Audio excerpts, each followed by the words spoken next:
G'day team, it's Chris speaking. Welcome back.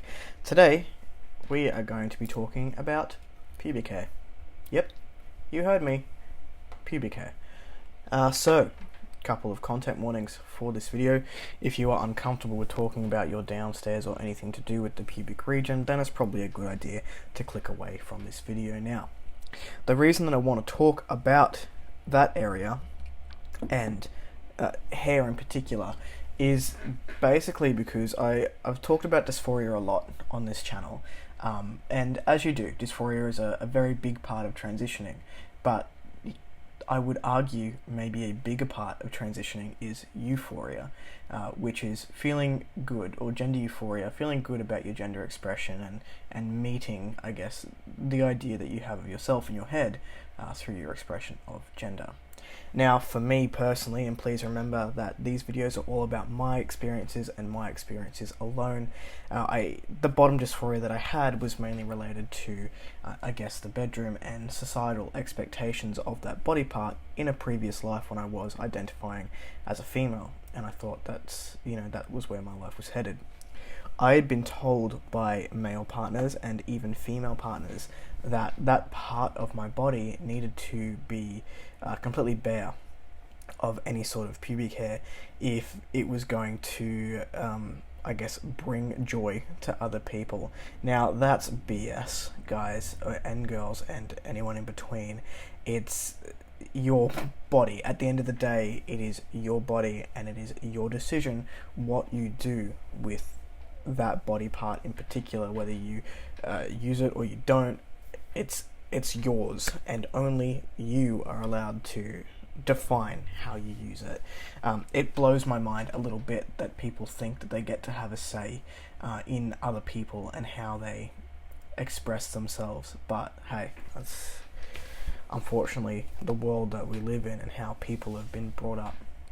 Now, I feel like for women in particular, there is a societal expectation that that body part sometimes doesn't belong to them, or it has to look a certain way to be desirable, which again I think is BS. But for me, when my dysphoria was triggered, particularly in the bedroom, something that alleviated it was growing out my pubic hair.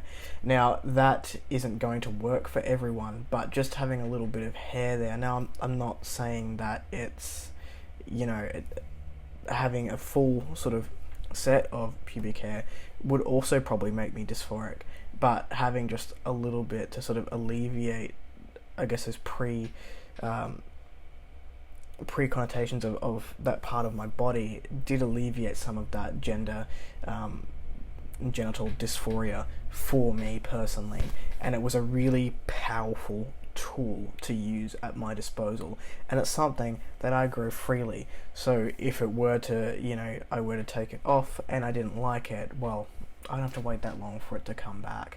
And occasionally, that's a thing that happens, but it is your body, and it is such a powerful tool to, I guess, for me and in my brain, sorry I keep hitting the mic, for me and for my brain, it was something that masculinized that part of my body regardless of what equipment I had, because of the expectations that were on me prior to transitioning, and it became a tool for euphoria, and to this day it is still a tool for euphoria to give me that little bit of extra comfort around that downstairs area.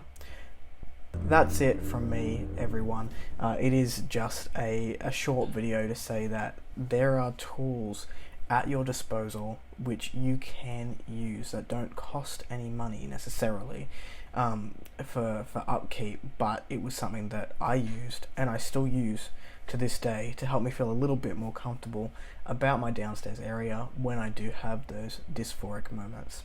If you like the content, give it a thumbs up. If you want to see more of it, then click on my face, which will be somewhere down below, and I will catch you next time. Okay, bye.